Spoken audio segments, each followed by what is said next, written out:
The tiny town of Pearson, Georgia, is right in the middle of the southern farm belt, just about 100 miles north of the Florida border. A lot of people here work hard, drink hard, and keep up with what their neighbors are doing. So when Elaine Mullis was arrested for killing her husband, Connie, kin to some of the most important people in Atkinson County, there were shockwaves.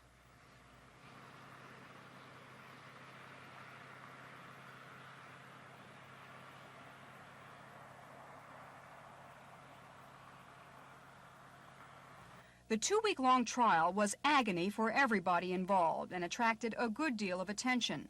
But when reporters and women's groups began painting Elaine as a helpless victim who had no choice but to kill her husband, members of Connie Mullis's family became angry. She beat him also. I know she left him, and he left her, and he called me. This was the last time they were separated before they'd gone back together. And I went to pick him up, and I says, "My God, Connie, what has happened to you?" Because I said, "It looks like a wildcat has had a hold of you." And he says, "Elaine kept hitting me, throwing things at me." And he says, "I finally just knocked hell out of her to get her to leave me alone." He was abused as much as she was. She was abused. I mean, he was abused, too. They should have a thing for battered husbands also, not just battered wives.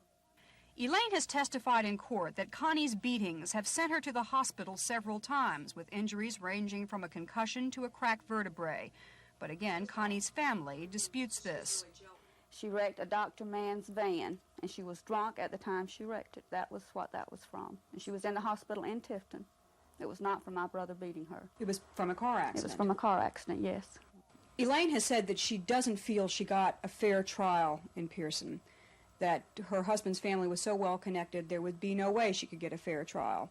Do you think she got a fair trial? I think she got a fair trial, yes. Because in my opinion, my family doesn't have that much pull in Atkinson County. If they did, I would be living here instead of in Valdosta.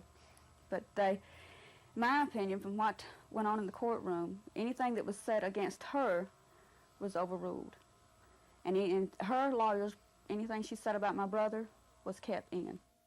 I feel like life was an easy sentence because after 7 years, she's eligible for parole. And 7 years isn't much to pay for taking someone's life.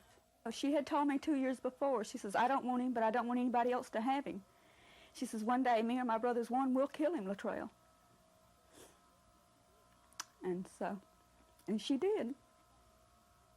Although Connie's family insists that Elaine is guilty of premeditated murder, that doesn't jibe with the stories of her 3 children who were there the day it happened. 14-year-old Ricky says his father had been beating his mother all day long, and 13-year-old Connie Jr., who actually saw the killing, swears it was an accident.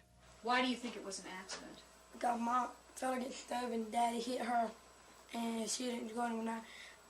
She was just cutting tomatoes and Daddy jerked her, and he hit the stove and Mom did too. And that's when the knife hit him? Yes, ma'am. Connie's family says the boys, who are now living with Elaine's sister in Lakeland, Georgia, have been brainwashed into changing their stories. So the question still remains, is Elaine Mullis a helpless victim forced to protect herself from her husband's cruel blows, or is she a murderess? It's now up to the courts to decide. Elaine's attorney has asked for a new trial, and if that fails, the case will be heard on appeal. But in the meantime, Elaine must wait, locked up inside Hardwick State Prison. Her 3 boys, who need and miss her, must wait too, and the waiting is hard. If you wanted to give one message to your kids, what would it be? Merry Christmas and I love you. For segment 2, BeBe Emerman, Action News.